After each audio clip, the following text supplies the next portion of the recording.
Yo quiero invitarte a que abras tu Biblia en el Evangelio de Lucas, en el capítulo 1. Hoy voy a empezar, o pretendo estos miércoles, aprovechar las fechas, ¿verdad?, para hablar sobre el nacimiento de Jesús. Pero desde ir viendo, a lo mejor, como pocas veces lo hacemos, algunos capítulos y versículos completos, ¿verdad? Y poder entender lo que la Biblia dice al respecto. Yo no sé si así te pasa, pero a veces estamos tan sumergidos en las tradiciones, ¿verdad?, de estas fechas, que a veces nosotros creemos más a lo que dice la tradición del nacimiento de Jesús que lo que la Biblia dice. Y es interesante cuando tú puedes leer con detenimiento la Escritura para poder entender el nacimiento de Jesús. Hoy vamos a hablar solamente una parte que he titulado La anunciación del nacimiento de Jesús. Es decir, cuando se anunció a María, ¿verdad?, que el Mesías, que Jesús iba a nacer. Y yo quiero que podamos entender algo primero que nada. Entonces vamos a verlo hoy desde una perspectiva como de estudiar la Biblia un poquito, de poder entender las Escrituras. Y entonces nosotros tenemos 4 evangelios: Mateo, Marcos, Lucas y Juan. Yo no sé si te ha pasado que a veces nosotros decimos, bueno, ¿por qué tenemos 4 evangelios? Y a veces decimos, se repite lo mismo, ¿no? O sea, da esa idea, ¿verdad? Porque a veces lo mismo que está en Mateo, está en Lucas o está en Marcos. Juan como que es un poquito diferente. Pero la realidad es que cada evangelio es diferente. Cada evangelio tiene un enfoque totalmente diferente y nosotros debemos de comprenderlo para poder partir de un estudio sobre la vida de Jesús. Por ejemplo, si tú te das cuenta, el Evangelio de Mateo, cuando inicia el Evangelio de Mateo, nos habla sobre la genealogía, ¿verdad? Es importante que Mateo resalta la genealogía de José, ¿verdad?, para resaltar y para demostrar, ¿verdad?, que Jesucristo venía de la descendencia del rey David. Ahora, el Evangelio de Mateo tiene una perspectiva para poder enfocar a Jesucristo como el Mesías, como el Rey de Reyes. Es decir, ese es el enfoque del Evangelio de Mateo. Nos habla de Jesús como el Rey de Reyes, como de la genealogía del Rey David, y de eso nos habla Mateo. Mateo nos habla entonces de una genealogía, pero por ejemplo el Evangelio de Marcos tiene un enfoque de Jesús como un siervo, como el siervo que vino a esta tierra. Si tú te das cuenta, Marcos no nos presenta ninguna genealogía. No hay genealogía. En Marcos no hay genealogía de Jesús, porque en el enfoque de Marcos, ¿verdad?, es presentando a Jesús como ese siervo sufriente que vino a esta tierra, ¿verdad?, el Hijo de Dios. Entonces un siervo pues no tiene, y no era relevante poner o anotar la genealogía.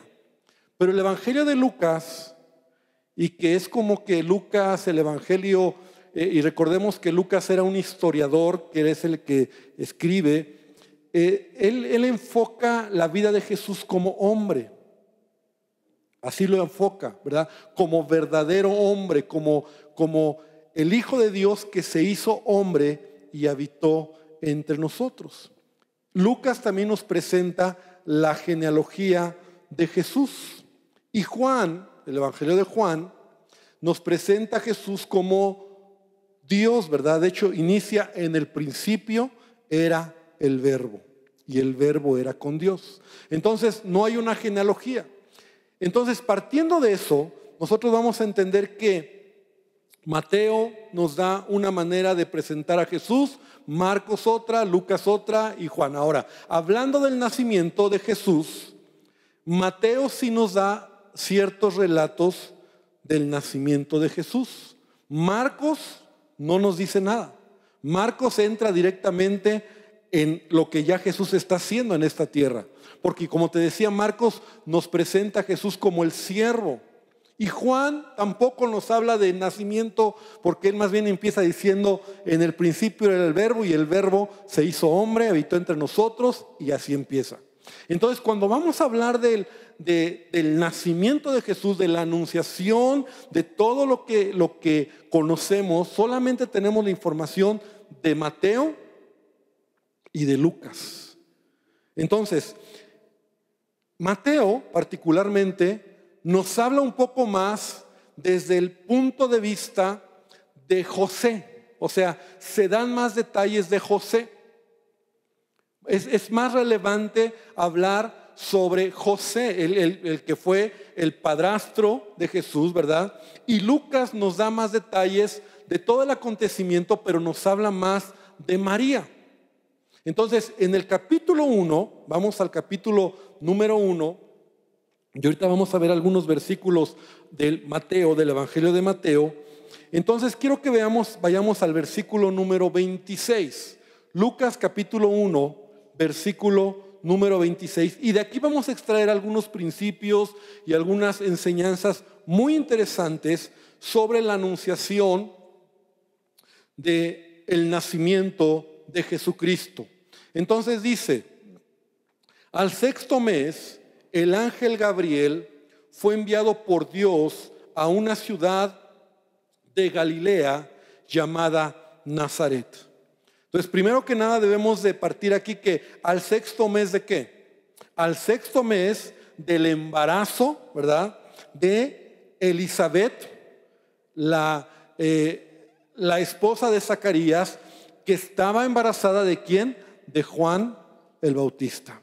Entonces, Elizabeth tenía 6 meses de embarazada, y todos conocemos la historia y me la brinqué, que está en el Evangelio de Lucas, pero dice que en el sexto mes del embarazo de Elizabeth se presentó un ángel, ¿verdad?, Gabriel, que fue enviado por Dios y llegó a Nazaret y se presentó a una virgen desposada con un varón que se llamaba José, de la casa de David, y el nombre de la virgen era María.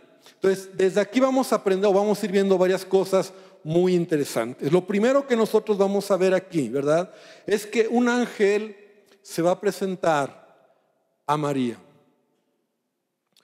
Y dice que María, y se le describe de esta manera, a una virgen.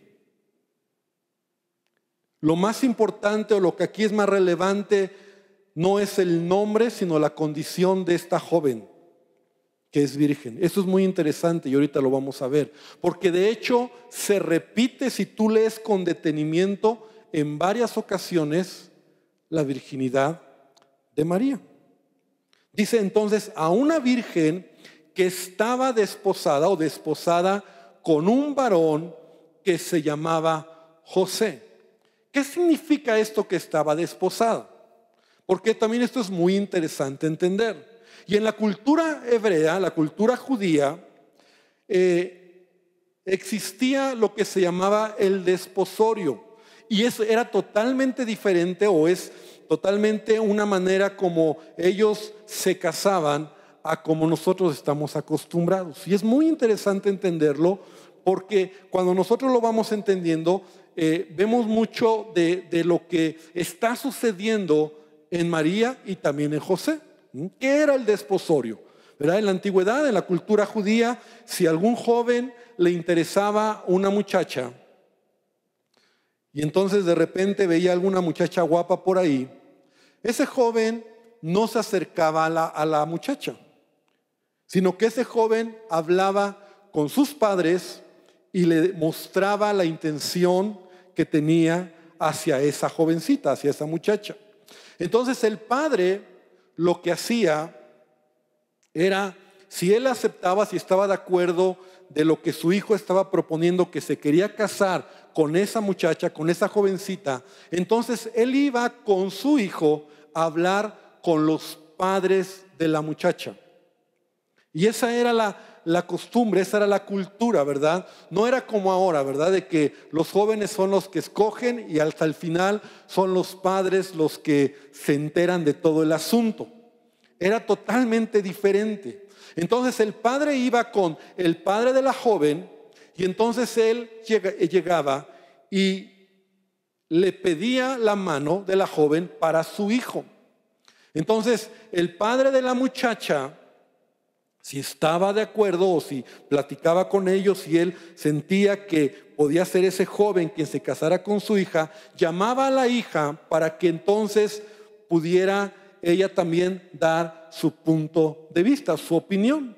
Y entonces cuando ya se hacía un acuerdo entre los padres para que esos jóvenes se pudieran casar, lo que ellos hacían en ese momento era hacer un compromiso que lo sellaban, ¿verdad?, con una copa de vino, de tal manera que entonces en ese momento el compromiso era que ellos se iban a casar, que ellos estaban comprometidos, y a ese acto se llamaba desposorio, es decir, estaban desposados. Prácticamente era un compromiso que no se podía romper, pero todavía no estaban casados. Entonces el joven regresaba con su padre y lo que el joven tenía que hacer era preparar, trabajar, ¿verdad?, para poder preparar el lugar donde iba a vivir con la futura esposa. Entonces el padre estaba mirando y estaba viendo a su hijo cómo él trabajaba, preparaba el lugar, tal vez tenía que preparar la casa, trabajar, esforzarse. Y por otro lado también la joven, la señorita, la muchachita, también se estaba preparando en todos los deberes de la casa, aprendiendo. Y ella no sabía cuándo se iba a casar. Simplemente ella estaba esperando el momento cuando llegara el novio. Ese compromiso, ese tiempo que podía tardar un año, podía tardar un año y medio, podía tardar menos tiempo o más tiempo, era un tiempo donde ellos dos, los jovencitos, no se andaban viendo. O sea, no era como que ellos se veían en secreto y no, sino que cada quien estaba preparándose para este momento tan especial que iba a ser la boda. Y esa era la manera en que en la cultura judía, ¿verdad?, la cultura hebrea, se hacían los matrimonios. Y esto es muy interesante, porque tú dirás, bueno, pues ¿esto qué tiene que ver con nosotros? Quiero que tú puedas ver que incluso esto tiene que ver con lo que Jesús hizo por nosotros. Porque la Biblia dice que Jesucristo es, ¿qué?, el novio. Él es el novio. ¿Y quién es la novia? La iglesia. Y Jesús, cuando murió en la cruz del Calvario, Él dio una promesa y Él dijo que Él iba a venir por su iglesia. Él se desposó con la iglesia. Y cuando Él, en lo que nosotros conocemos como la última cena o la cena, cuando es el pacto que Él hace, ¿verdad? Esta copa es el nuevo pacto en mi sangre, donde Él está derramando o Él está hablando de su sacrificio. Él está haciendo una promesa. Y Jesús dijo, voy pues a preparar lugar para ustedes. Entonces Jesús como el novio, ¿verdad? Y en toda esto es más profundo, pero por tiempo tenemos que verlo de esa manera. Esto es todavía más profundo. Jesús como el novio, Él está preparando lugar para la novia. Ahora, en la cultura hebrea, el novio simplemente lo que tenía que hacer era prepararse, lo que tenía que hacer era trabajar, lo que tenía que hacer era simplemente dedicarse a preparar el lugar, y cuando el padre veía o creía que era el momento, en ese momento le decía al joven, ve por tu amada.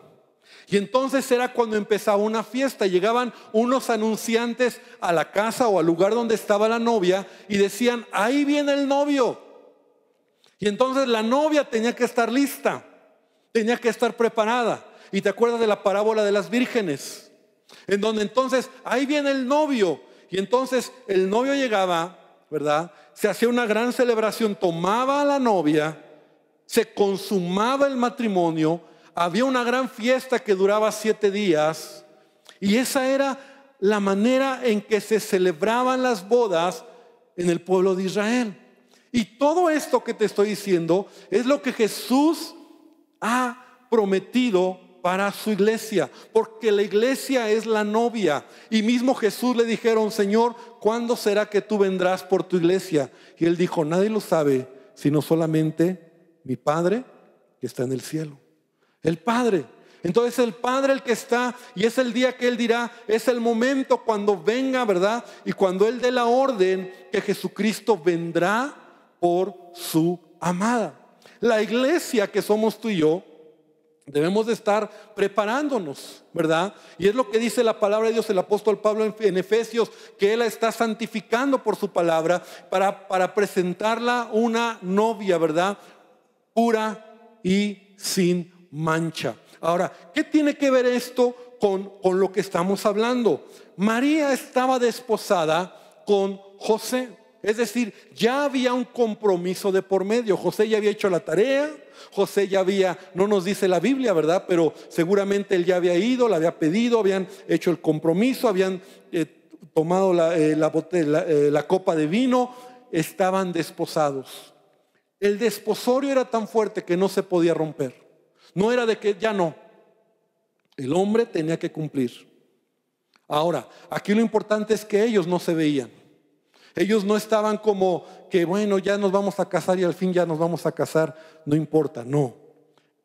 Los principios de la palabra eran muy importantes para el pueblo de Israel. Entonces María, ¿verdad?, que estaba desposada con José. Por esa razón ella, y cuando José también se entera de que María está embarazada, él dice: ¿cómo, verdad? Porque era, de hecho en la ley estaba escrito que si se rompía el desposorio, o sea, esta promesa de matrimonio entre el hombre y la mujer, por ejemplo, engañaba al que iba a ser el esposo, podía ser apedreada.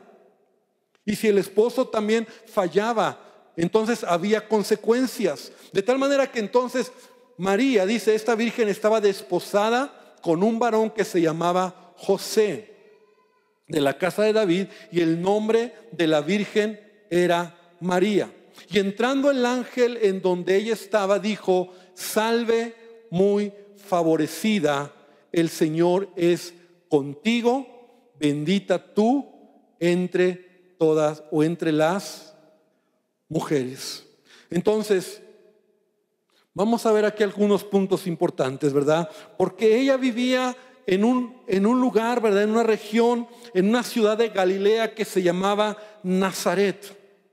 Era un lugar, era un pueblito tan pequeño, tan insignificante, ¿verdad? No era relevante en ese tiempo esta región en donde vivía ella, donde ella estaba. Dice: vino un ángel a una ciudad de Galilea llamada Nazaret. De tal manera que nosotros podemos entender que esta jovencita. Ahora, otro punto importante: las bodas en ese tiempo, o las jóvenes en ese tiempo, se casaban muy jóvenes. Muy jóvenes.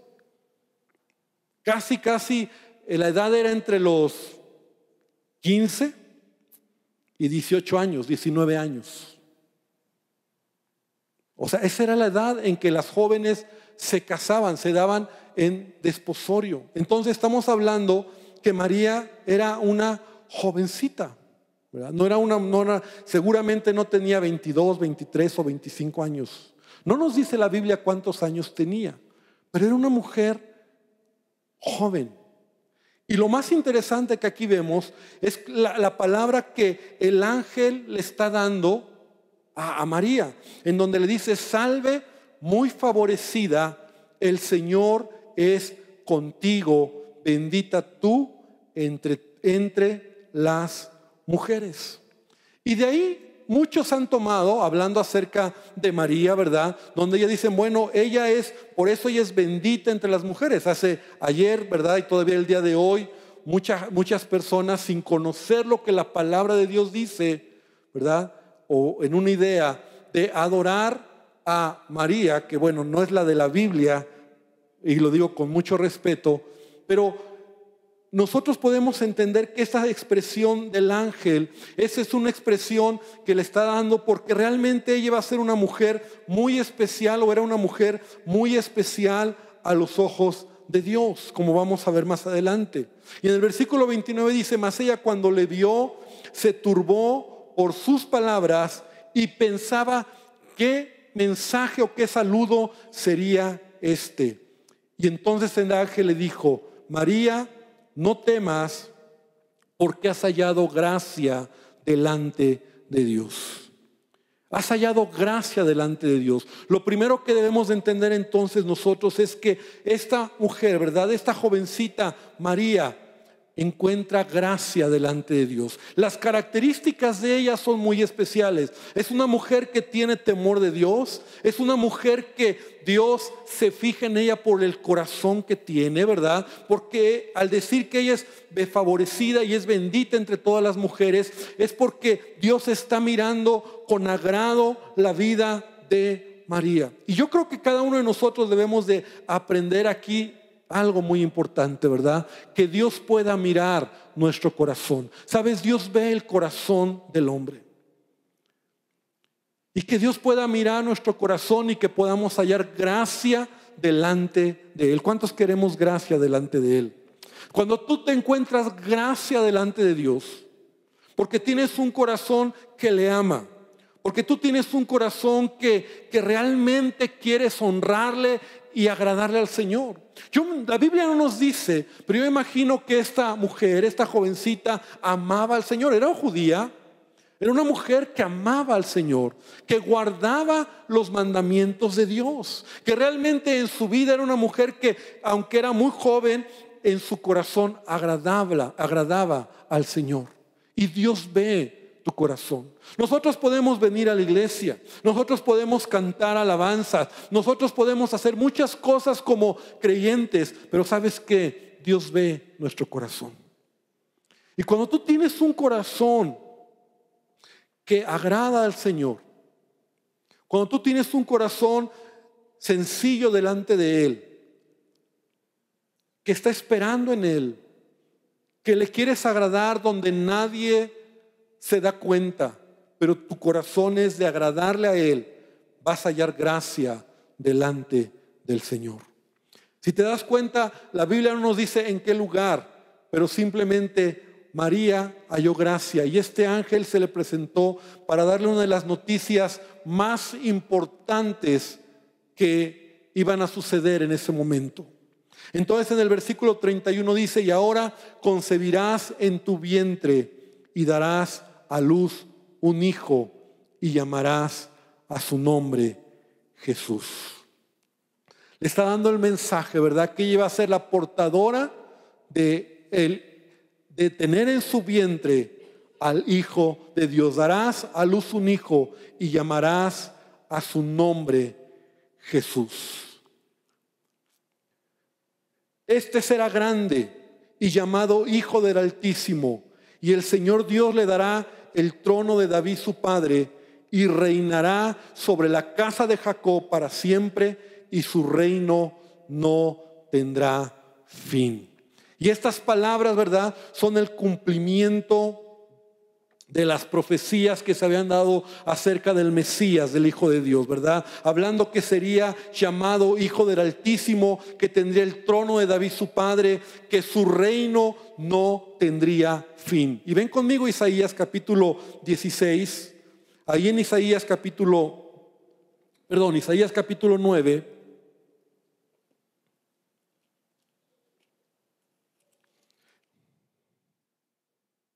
En el versículo número 6 dice, Isaías 9:6, hablando acerca de la profecía que se iba a cumplir en la venida del Mesías, dice: porque un niño nos es nacido, hijo nos es dado, y el principado sobre su hombro, y se llamará su nombre admirable, consejero, Dios fuerte, Padre eterno, príncipe de paz. Y lo delatado de su imperio y la paz no tendrán límite, y sobre el trono de David y sobre su reino, disponiéndolo y confirmándolo en juicio y en justicia, desde ahora y para siempre. El celo de Jehová de los ejércitos hará esto.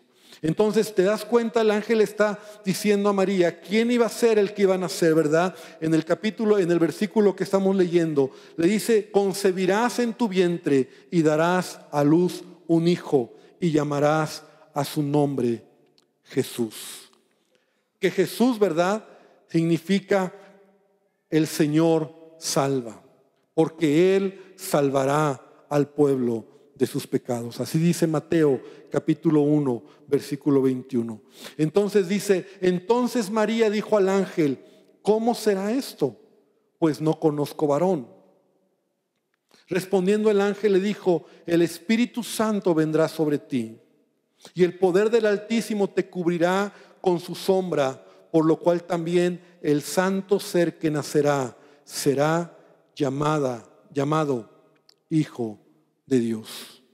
Nosotros vemos cómo María, imagínate el momento, ¿verdad?, donde ella está mirando o ella está viendo este ángel, y en el versículo 29 dice que María, cuando vio al ángel, dice que se turbó por sus palabras. Y el ángel le dijo: no temas. Porque esta joven, yo creo que esa experiencia, ese momento tan especial, no nos dice mucho la Escritura, pero yo creo que en su corazón hubo dudas, hubo temor. O sea, lo que el ángel estaba diciendo, en ella pasaron muchas cosas en su mente, en su pensamiento. Entonces la pregunta es: ¿cómo será todo esto? O sea, tú me estás diciendo, el ángel está diciendo que va a concebir un hijo. El ángel está diciendo que ella será la portadora del Hijo de Dios. Y ella dice: ¿cómo lo voy a hacer? ¿Te das cuenta? Dice, entonces María dijo: ¿cómo será esto? Pues no conozco varón. Ahora, es interesante porque si vas al capítulo 1, cuando el mismo ángel le dice a Zacarías que iba a tener un hijo, Zacarías también responde de la misma manera. Lucas capítulo 1, versículo número 18. Y Zacarías dijo al ángel: ¿en qué conoceré esto? Pues yo soy viejo y mi mujer es de edad avanzada. O sea, la misma duda, la misma pregunta hace María. O sea, ¿cómo va a ser esto? En el caso de Zacarías era porque ellos ya eran ancianos. En el caso de María es porque dice: si yo soy virgen, yo nunca he conocido varón, yo no conozco varón, entonces ¿cómo voy a concebir un hijo? La pregunta que ella está haciendo es genuina. Pero entonces el versículo 35 nos habla de lo que sería la concepción, ¿verdad? El Espíritu Santo vendría sobre ella y la cubriría, ¿verdad?, para que la semilla del Espíritu Santo, del Espíritu de Dios, pudiera ser depositada en María, y entonces Jesús, el Hijo de Dios, pudiera ser concebida. Para nosotros puede sonar algo extraño y mucha gente dice: pero es que ¿cómo el Espíritu Santo pone su semilla en el vientre de María, ¿verdad?, o en el óvulo de María, para que haya esa concepción? Pero si tú lo piensas bien, en realidad la concepción natural en sí misma es un milagro.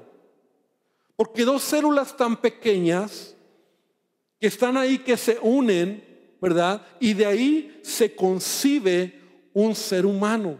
Ese es un milagro que solamente Dios puede hacer en la vida del hombre. Sí, la biología, la medicina lo puede explicar. Pero dos células tan microscópicas, tan pequeñas, de un hombre y de una mujer, cuando se unen, es concebido un ser humano. Y esa concepción, que aunque médicamente o biológicamente tú lo puedes entender o te lo pueden explicar, al final es todo un milagro. Yo recuerdo hace algunos años que estábamos escuchando de parte de un médico todo este proceso de la concepción, de cómo es la fecundación y de cómo sucede esto y cómo las células se unen y solamente un espermatozoide es el que llega, y todo este rollo de lo que es la fecundación y cómo empieza a crecer y a desarrollarse. Y el médico llegó a un momento donde él nos estaba explicando y él dijo: yo les quiero decir algo. La verdad es que yo se los puedo explicar médicamente y biológicamente, pero este asunto de la fecundación y de la concepción es algo milagroso. Es algo que va más allá de lo que nosotros podemos explicar o entender. Que dos células se unan y a partir de eso haya una vida. Y a partir de ello exista una vida que empieza a crecer y se empieza a desarrollar. La realidad es que eso es un gran milagro. Es algo que a lo mejor nosotros no lo hemos meditado o pensado como que algo que Dios interviene en la vida del ser humano. Algo tan perfecto, tan único, tan especial, ¿verdad? Con todo el proceso de la concepción. Y nosotros leemos aquí en la palabra, ¿verdad? Donde el ángel le dice, ¿cómo va a ser? María dice, ¿cómo va a ser esto si yo no conozco varón? Yo soy virgen. Entonces el ángel le dijo, el Espíritu Santo vendrá sobre ti y el poder del Altísimo te cubrirá con su sombra, por lo cual también el santo ser que nacerá será llamado Hijo de Dios. Y este es el momento, ¿verdad? Donde es el Espíritu Santo, como decía, interviene, ¿verdad? Para que Jesucristo, el Hijo de Dios, pudiera hacerse carne y pudiera ser concebido en una mujer y poder nacer. Y entonces nosotros vemos cómo esto sucede. Y esta duda que tiene María, ¿verdad? En donde el ángel le responde y le dice cómo es. Es interesante porque entonces le dice en el versículo 36, he aquí tu pariente Elizabeth, ella también ha concebido un hijo en su vejez. Y este es el 6º mes para ella, la que llamaban estéril, porque no hay nada o porque nada hay imposible para Dios. Y ante el propósito de Dios, ¿verdad? Lo que Dios va a hacer, no hay nada imposible. Nosotros encontramos entonces como esta anunciación del nacimiento de Jesús a esta joven, a María, es algo maravilloso, es algo increíble de ver cómo el Espíritu Santo viene a ella. Ahora, el corazón de María, dice más adelante, nosotros vemos en el versículo número 46, cuando María recibe este mensaje, dice, entonces María dijo, engrandece mi alma al Señor y mi espíritu se regocija en Dios, mi Salvador, porque ha mirado la bajeza de su sierva. Y eso nos habla nuevamente del corazón de esta joven. Una mujer que entiende quién era Dios. Ahora, ve lo que ella está diciendo, hablando acerca de lo que ella se ve delante de Dios. Mi espíritu se regocija en Dios, mi Salvador. Ella reconoce que necesita un Salvador. Ella reconoce que necesita a Dios en su vida. Y ella reconoce la bajeza o su condición como persona, en donde ella está siendo un instrumento en las manos de Dios.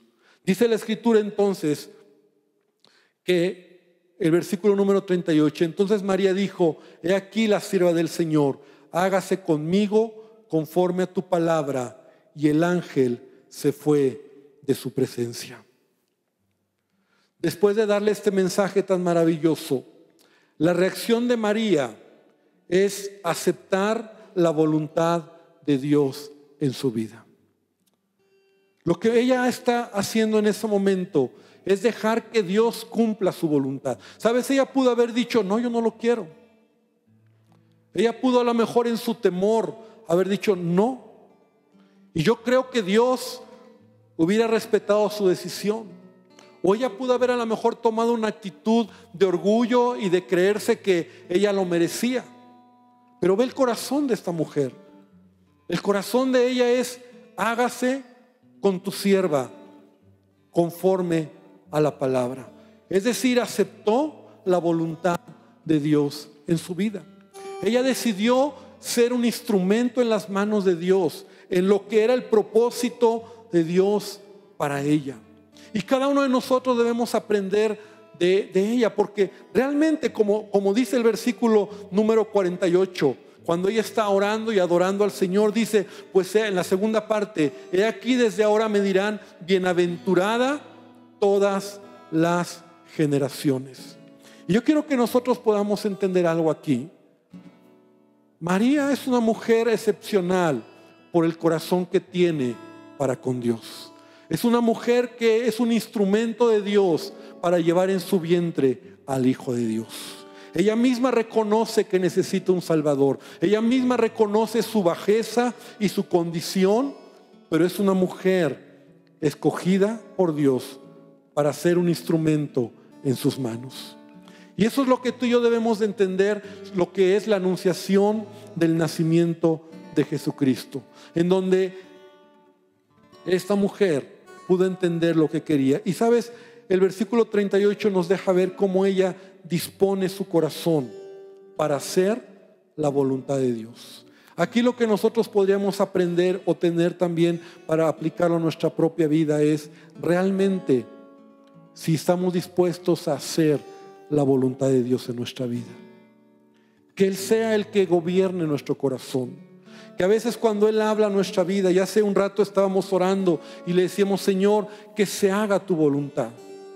Señor, que tú establezcas tu reino en esta tierra. Que realmente nuestro corazón sea, Señor, haz tu voluntad en mi vida. Y que realmente Él pueda ser el que lo haga en cada uno de nosotros. De tal manera que esta primer parte, ¿verdad?, es el anuncio. Ahora, si tú te vas al Evangelio de Mateo rápidamente, el primer capítulo de Mateo, en el versículo 18,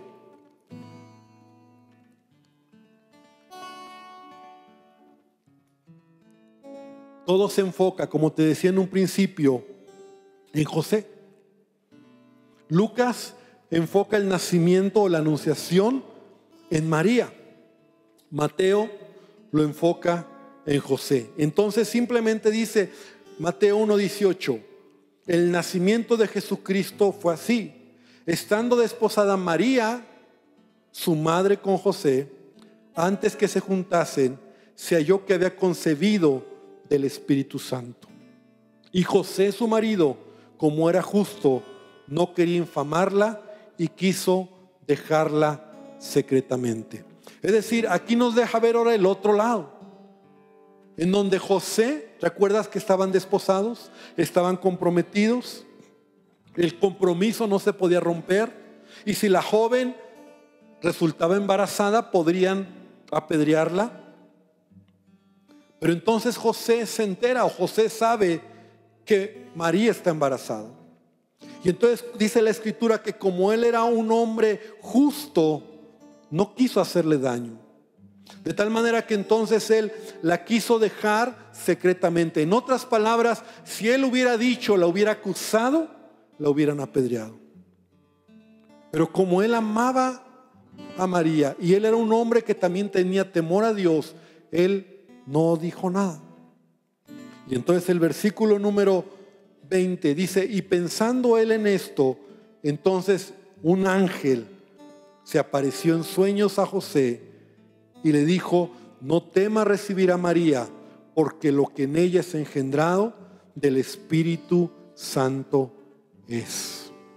Y eso es lo que Mateo, o bueno, podemos leer al siguiente versículo, y darás a luz un hijo y llamarás a su nombre Jesús, porque él salvará a su pueblo de sus pecados. Y más adelante podemos ver ya cuando José despierta del sueño, entonces él recibe a María, versículo 24, y recibió a María. Dice, pero no la conoció hasta que dio a luz a su hijo primogénito y le puso por nombre Jesús, ¿verdad? Para María, Jesús fue su primero. En la Biblia siempre es muy interesante esta palabra. Primogénito es el primero. Unigénito es el único. Cuando habla acerca de Jesús, el unigénito de Dios, ¿verdad? Pero en el caso de Jesús fue el primogénito. Es decir, María tuvo más hijos. Fue virgen y concibió, ¿verdad?, por medio del Espíritu Santo a Jesús. Pero una vez que nació Jesús, ¿verdad? Ella tuvo más hijos. De hecho, el versículo 25 lo dice, pero no la conoció hasta que dio a luz a su hijo primogénito. ¿Cómo que no la conoció? Esta palabra habla de que no tuvo intimidad con ella. Eso es lo que significa no la conoció. Hasta que nació Jesús y le puso por nombre Jesús. Entonces es interesante cómo tanto Mateo nos habla o brevemente nos describe la anunciación de Jesús hacia José, pero Lucas nos da más detalles hacia lo que sucedió con María. Marcos no nos dice nada y Juan tampoco. Porque ya vimos, o al principio veíamos, cómo cada evangelio tiene un enfoque totalmente diferente. Entonces yo espero que esto te anime a ti para poder estudiar más a detalle, ¿verdad? En este caso hemos visto solamente la anunciación, el momento en que se anuncia cuando va a nacer el Hijo de Dios. Y vamos a ir viendo más detalles más adelante, amén.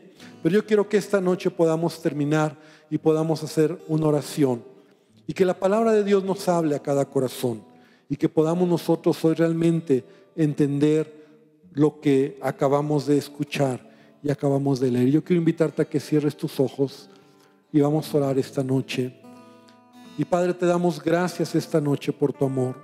Gracias porque en tu palabra, Dios, nosotros encontramos este gran acontecimiento. Cuando tú, Jesús, veniste a esta tierra.